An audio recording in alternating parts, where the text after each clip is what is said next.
Tomorrow is the autumn equinox, a time for harvest. What better time to read and review a book about harvesting corn and folk traditions surrounding it? So last week I read Harvest Home by Thomas Tyron, a folk horror story set in this small American village called Cornwall Coombe. I thought we would see some supernatural elements, gods and goddesses and stuff like that.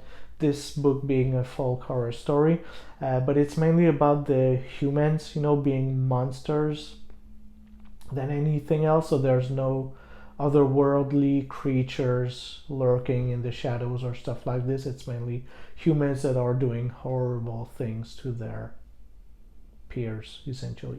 I've not seen the end coming. I feel like I should have, because everything was kind of in your face throughout the story, and I guess I should have seen it coming because all the elements were present. So that being said, it's a strong point for the book, and mainly because having all these elements in your face all the time and not seeing it coming is actually a strong point to this book and to this author, in my opinion. The only thing though is I wished it would have been just a little bit more straightforward with the story and not take all these turns within the book, just kept on with the main story, essentially.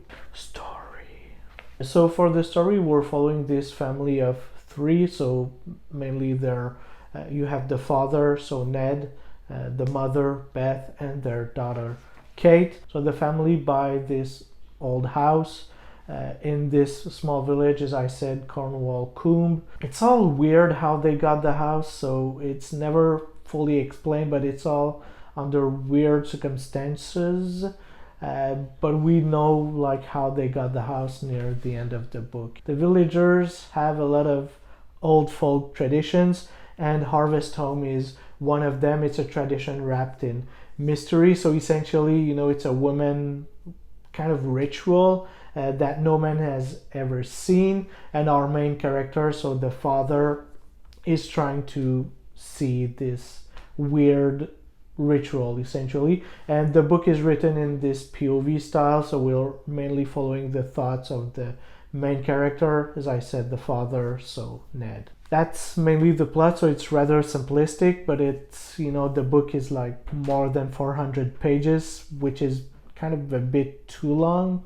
In my opinion, I don't mind, longer stories or stuff like this. If it's well developed, but here, the characters are not that, they're a bit bland, and the story is kind of simplistic, as I said, and there's not much subplots to the story. But that being said, I really enjoyed the book. It was just slightly too long for my taste. I would have liked the story to be 300 pages or just slightly under 300 pages, and I think that the book would still be really enjoyable. That's it for the review of the book. On with my random pick for next week.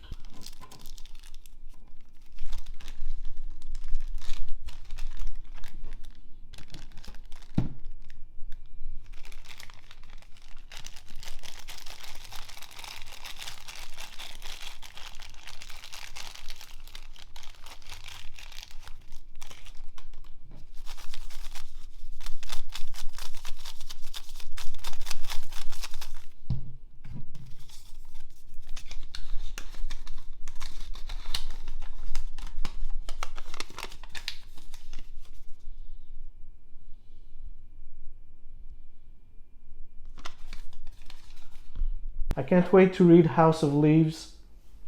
This book has been on my list for 10 years or something. It's just that it's a chunky book, so I've always been kind of scared to jump into this book, but I can't wait to read it. As I said, I had this book for 10 years, so that being said, it's going to be in French, so I have the French translation edition, mainly because way back then I was reading books mainly in French, so I've only been reading books in English for the last 5 years or so.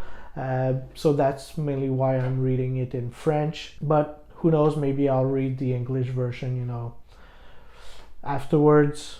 in the future or something. Thank you guys for watching. I really appreciate it. Let me know down in the comments, if you enjoyed this book, or if you hated the book, or if I should read other books by Thomas Tyron. This is the first time for me, reading this author. But yeah, let me know if I should read maybe something else. I think The Other is one of his most well-known books. Maybe I should read that instead. Just let me know, down in the comments. Once again, thank you for watching, and I'll see you in the next one.